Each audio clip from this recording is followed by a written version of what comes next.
and now it's about 9 in the morning.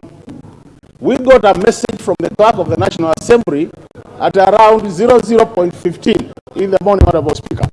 He is on So, a point Honorable Speaker, this report, he is Honorable on a Speaker. point of order.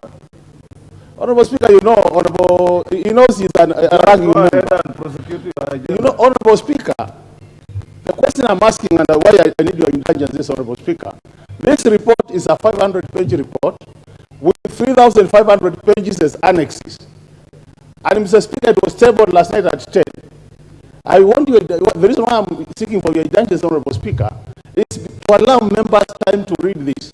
So if we pass this procedural motion, Honorable Speaker, it means that then we'll debate this report, and I don't think members have had enough time to look at this report.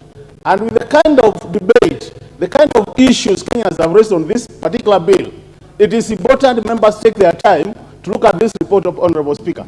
So the reason why I want you to guide the House is, we do away with this procedural motion, we do today's morning the way it should be, and allow members time to read this. I beg for your indulgence, Honorable Speaker. Thank you.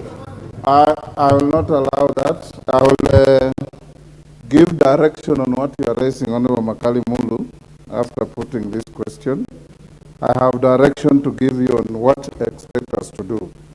So allow me to put the question that this House resolves to exempt the business appearing on order paper number 12 in today's order paper